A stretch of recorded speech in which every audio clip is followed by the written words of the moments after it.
DC series generators.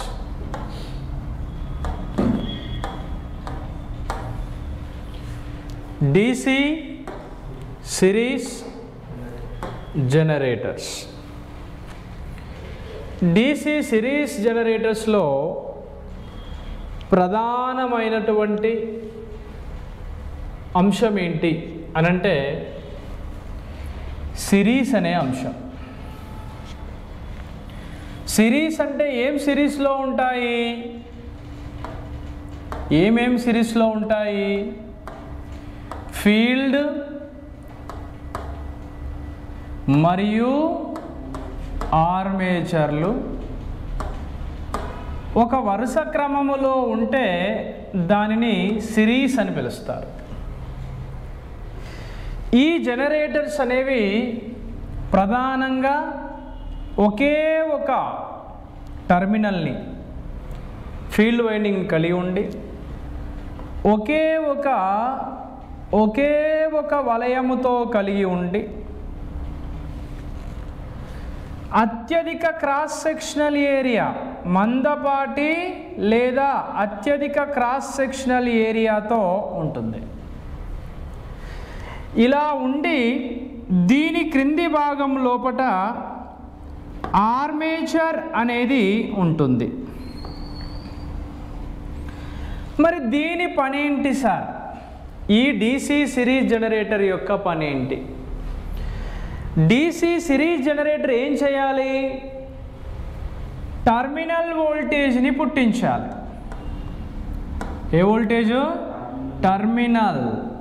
Terminal voltage అనేది పుడుతుంది. ఈ టర్మినల్ వోల్టేజ్ మళ్ళీ దేనికి ఇవ్వాలి? అదే వోల్టేజ్ కలిగి ఉన్నటువంటి DC సిరీస్ మోటార్కి ఇవ్వాలి. అంటే టర్మినల్ వోల్టేజ్ వాల్యూ అనేది దీనికి ఉంది. మరి టర్మినల్ వోల్టేజ్ V విలువ ఎంత అని అంటాడు రేపు ఎగ్జామ్లో. ఈ క్వశ్చన్ అంటాడు. మరి టర్మినల్ వోల్టేజ్ రావాలంటే నీకేం రావాలి? అక్కడ వోల్టేజ్ V వాల్యూ కూడా రావాలి. ఏం రావాలి? వోల్టేజ్ V విలువ కూడా రావాలి. మనకి ఇక్కడ ఏంటి? ఇక్కడ V విలువ, V వాల్యూ అంటాం. దాంతోపాటు ఇంకొక వాల్యూ ఉంటుంది, జనరేటెడ్ EMF అని పిలుస్తారు.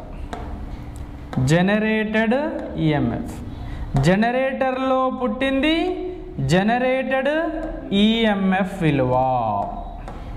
ఇవి చాలా ఇంపార్టెంట్ బిట్లు నాన్న. అంటే ప్లస్ అండ్ మైనస్ అనుకుంటే DC సిరీస్ జనరేటర్లో ప్రధానమైనటువంటి అంశం దాని ఫీల్డ్లో వచ్చినటువంటి కరెంటు ఆధారంగా ఉంటే దాన్ని ఫీల్డ్ కరెంట్ అంటాం. ఫీల్డ్ కరెంటుని ISCతో మెజర్ చేస్తారు. తర్వాత ఈ ఆర్మేచర్ని ఆనుకొని ఉన్నటువంటి ఈ భాగాలని మనము బ్రషెస్ అంటాం. ఏమంటాం మనము? ఇండికేషన్ ఆఫ్ బ్రషెస్ అంటాం. ఈ ఫీల్డ్కుండే కరెంటుని ఏమంటాం మనం? ఫీల్డ్ కరెంట్ అంటాం. ఫీల్డ్కుండే రెసిస్టెన్స్ని ఏమని పిలుస్తాము? ఫీల్డ్ రెసిస్టెన్స్ అని పిలుస్తాం. అలానే ఆర్మేచర్కుండే కరెంటుని ఏమని పిలుస్తాం? ఆర్మేచర్ యొక్క రెసిస్టెన్స్ అంటాం. దాని యొక్క కరెంటుని ఆర్మేచర్ కరెంట్ అంటాం. మొత్తం సర్క్యూట్ యొక్క కరెంటుని I అంటాం. మొత్తం సర్క్యూట్ యొక్క రెసిస్టెన్స్ని R అంటాం. ఇప్పుడు ఏంటిది ఇది చెప్పేది? DC series generator. సిరీస్ జనరేటర్లో సిరీస్లో ఏం కాన్స్టెంట్? సిరీస్లో ఏం కాన్స్టెంటు? కరెంటు I అనేది కాన్స్టెంట్. కరెంట్ అనేది ఎలా ఉంటుంది? ఇక్కడ స్థిరంగా ఉంటుంది. ఇలా కరెంటును స్థిరంగా ఉంచడం కోసం ట్రైన్ నడిచేటప్పుడు వోల్టేజ్లో కరెంట్లో అప్ అండ్ డౌన్స్ రాకుండా ఉండడం కోసం లోకోమోటివ్ ట్రైన్స్, MMTS ఉంది కదా, లోకోమోటివ్ ట్రైన్స్ నడిచేటప్పుడు కరెంటు వాల్యూస్లో మార్పులు లేకుండా ఉండడం కోసము DC సిరీస్ జనరేటర్ను ఉపయోగిస్తారు. మరియు లైన్ ఆన్ బూస్టర్స్గా ఉపయోగిస్తారు. మరియు ఇవే DC సిరీస్ జనరేటర్లు అనేవి ఆర్క్ వెల్డింగ్ లోపట ఉపయోగిస్తారు. ఏ వెల్డింగ్ మిత్రమా? ఆర్క్ వెల్డింగ్ లోపట ఉపయోగిస్తారు. DC సిరీస్ జనరేటర్లు ఎందుకు ఉపయోగిస్తారు? కరెంట్ ఐ వాల్యూ కాన్స్టెంట్, మందపాటి క్రాస్ సెక్షనల్ ఏరియాని కలిగి ఉండడం వల్ల కండక్టెన్స్ ఎక్కువ, వాహకత్వం ఎక్కువ, రెసిస్టెన్సు తక్కువగా ఉంటుంది. ఇప్పుడు ఇందులో కరెంట్ లోపల ఇది మనకి రెసిస్టెన్స్ ఎలా ఉంటుంది చెప్పండి. ఇక్కడ ఎక్కువ ఉంటుందా సిరీస్లో, ప్యారలల్లో ఎక్కువ ఉంటుందా? సిరీస్లో రెసిస్టెన్స్ ఎక్కువ. సిరీస్ రెసిస్టెన్స్ సూత్రం ఏంటిది నాన్న? Capital R is equal R1 plus R2 అని రాపించాను. అదే షంట్ లేదా సమాంతరం అయితే 1/R equals 1/R1 plus 1/R2 అని రాపించాను. ఇప్పుడు నీకు ఏంది ఇక్కడ? సిరీస్ కాబట్టి RA ప్లస్ RSC అవుతుంది. RA ప్లస్ RSC అంటే రెసిస్టెన్స్ ఎంత? ఆర్మేచర్ రెసిస్టెన్స్ ఉంటుంది, సిరీస్ రెసిస్టెన్స్ ఉంటుంది. చాలా జాగ్రత్తగా గమనించు. ఒక్కొక్కటి ఒక్కొక్క రకంగా మనల్ని ఎగ్జామినేషన్ పాయింట్ ఆఫ్ వ్యూలో అడగడానికి ఆస్కారం ఉంటుంది. ఇది ప్రధానంగా మనం గుర్తుంచుకోవాల్సిన అంశం. రెండవది రెసిస్టెన్స్ రోగం అయిపోయింది. ఇంకేముంది? ఇప్పుడు కరెంట్ ఉంది. కరెంట్ అంటే ఏంటిది? ఐ. కరెంట్ ఐ వాల్యూ ఎలా ఉండాలి? కరెంట్లో ఎన్ని ఉన్నాయి? ఒకటి సిరీస్ కరెంటు, రెండవది ఏంటిది నాన్న? ఆర్మేచర్ కరెంటు, మూడవది ఏంటిది మిత్రమా? మొత్తం కరెంటు. Okay, RSC RAI. నేను ఒకనికి 10,000 రూపాయలు ఇవ్వాలి. 10,000 రూపాయలకి నేను ప్రామిసర్ నోటు రాసిన. ఈ 10,000 రూపాయలు నా ఇంటి దగ్గర ఇచ్చినా 10,000 ఇవ్వాలి. లేదు నాకు 1,00,000 రూపాయలు వస్తాయని మన దగ్గరికి పోయినా కూడా, పోలీస్ స్టేషన్ పోయినా అని కూడా లేదు 10,000 బాకున్నాడని పోలీస్ స్టేషన్లో చెప్తాడు. కోర్టుకు పోయినా కూడా లేదు ప్రామిసర్ నోట్లో 10,000 ఉంది కాబట్టి కోర్టు కూడా ఏమని చెప్తుంది? 10,000 అని చెప్తుంది. అంటే నేను ఏడికి వెళ్ళినా ఏమి ఇచ్చినా 10,000 ఇచ్చినా కానీ 10 పైసలు కూడా ఎక్కువ ఇవ్వాలి. అవునా కదా? అంటే ఇక్కడ లా అనేది ఎంత ముఖ్యమో కరెంటు ఐ అనేది కాన్స్టెంట్. కరెంట్ ఐ కాన్స్టెంట్ కాబట్టి ఆర్మేచర్లో కరెంటు కాన్స్టెంట్, సీల్లో కరెంట్. ఇక్కడ 10,000, ఈడ 10,000, ఈడ కూడా 10,000. All are equal. అంతే కదా? అంతా కూడా సమానంగా ఉంటుంది. ఎందుకు సార్? సిరీస్ కాబట్టి. సిరీస్లో ఏం constant sir? Current I constant కాబట్టి. ఈ సందర్భం చేత దీని ohmic drop out value, ohmic drop out విలువ, డ్రాప్ అవుట్ వాల్యూ అంటాం. ఓమిక్ డ్రాప్ అవుట్ వాల్యూ అంటాం. రాసేటప్పుడు జాగ్రత్తగా ఇలా సీక్వెన్స్ వైజ్ రాసుకోవాలి. ఓమిక్ డ్రాప్ అవుట్ విలువ V ఈజ్ ఈక్వల్ IR. అసలు వాస్తవానికి V ఈక్వల్స్ ఏంటిది? IR. ఓమ్స్ లా తెలుసా మీకు? V equals to IR. But R అంటే ఒకటే లేదు కదా, RA ప్లస్ RSC ఉంటుంది. RA ప్లస్ RSC ఉంటుంది. ఇది V వాల్యూ. ఇక్కడ జనరేటెడ్ EMF విలువ ఏది విలువ అండి? జనరేటెడ్ EMF విలువ EG equals to V plus I into RA plus RSC అవుతుంది. జనరేటెడ్ EMF విలువ ఎంత? EG equals to V plus I into RA plus RSC. ఇప్పుడు నీకు వచ్చిందా జనరేటెడ్ EMF? తర్వాత ఏంటి మరి? టర్మినల్ వోల్టేజ్ కావాలి. ఓమిక్ డ్రాప్ అవుట్ వాల్యూ వచ్చింది, V వాల్యూ వచ్చింది. V ఈక్వల్స్ IR కదా. R ప్లస్లో ఏం రాసిన? RA ప్లస్ RSC అని రాసిన. ఇక్కడ జనరేటెడ్ EMF ఎంత? EG equals to V plus I into RA plus RSC అని రాసిన. ఎందుకు రాసిన? రెసిస్టెన్స్ ఎక్కువ. ఏ ఫీల్డ్ ఇది? Series field. కాబట్టి టెర్మినల్ వోల్టేజ్ విలువ ఎంత? ఇప్పుడు ఇది ఉంది కదా, ఈ వాల్యూని వీని ముందుకు తీసుకురా. వి ఏమైంది ఇక్కడ?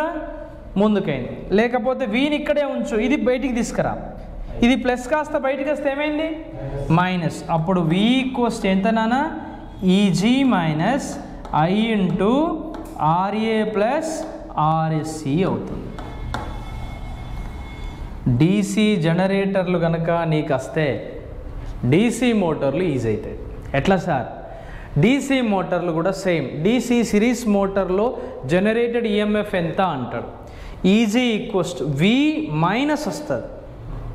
మోటార్ అయితే ఏమొస్తుంది? Minus I into R a plus R S C వస్తుంది. టెర్మినల్ వోల్టేజ్ అంటప్పుడు ఏమన్నా V equals E g plus minus వస్తే ప్లస్ వస్తుంది, ప్లస్ వస్తే మైనస్ వస్తుంది. ఎందుకు సార్? ఇదేమో కుడి చెయ్య, ఇదేమో ఎడమ చెయ్య. కుడి చేతి నియమము జనరేటర్, ఎడమ చేతి నియమము మోటార్.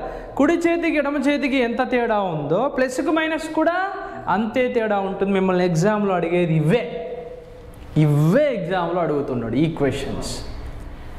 ఇది డీసీ సిరీస్ జనరేటర్స్. ఏ జనరేటర్లు ఇవి? DC series. సిరీస్ అంటే ఏంటి?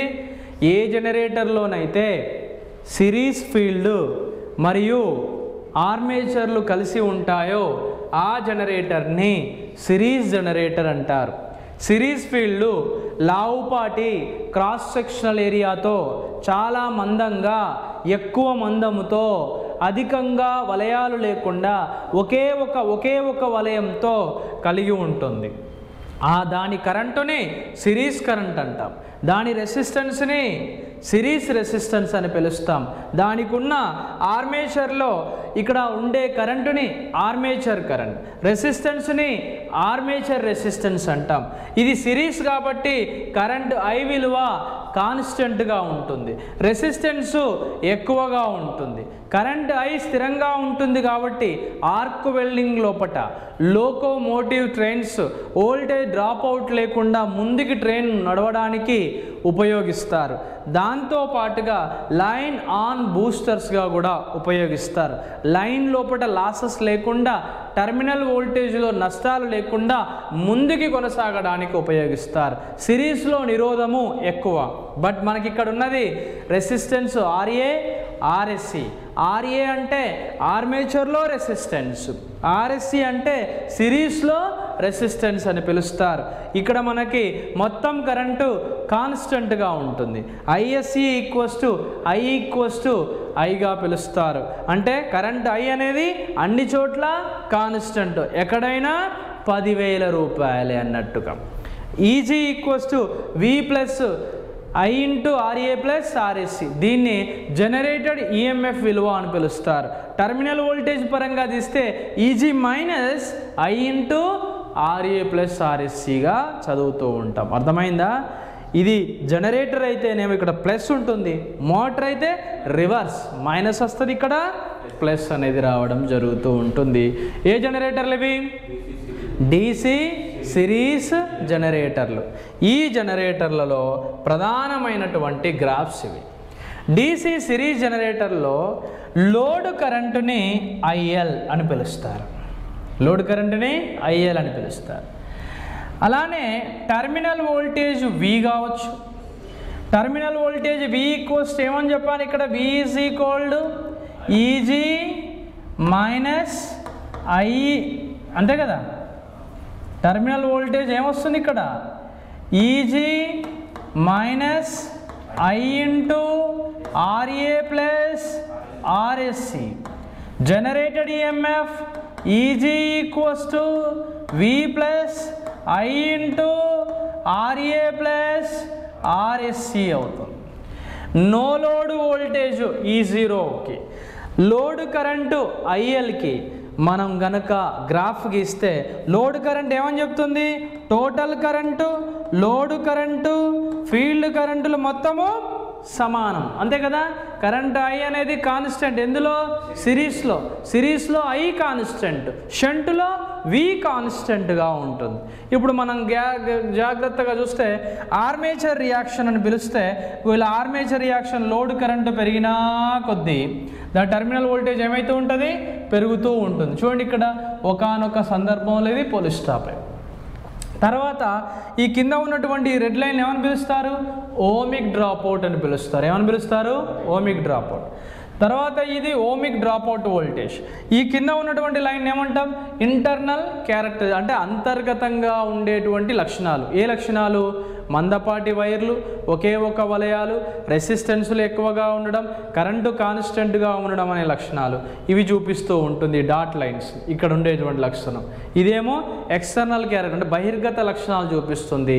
అందుకే DC సిరీస్ జనరేటర్ని స్టార్ట్ చేసేటప్పుడు టర్మినల్స్ పట్టుకొని స్టార్ట్ చేయకూడదు. ఎందుకంటే దీని లోపల మన EMF వాల్యూ అనేది ఎక్కువగా జనరేట్ కావడం వల్ల టర్మినల్ వోల్టేజ్ అనేది ఎక్కువగా రిలీజ్ అయ్యే అవకాశం ఉంటుంది. కాబట్టి షార్ట్ సర్క్యూట్ జరిగే అవకాశం ఉంటుంది. కాబట్టి DC సిరీస్ జనరేటర్ని టర్మినల్స్ పట్టుకొని స్టార్ట్ చేయకూడదు.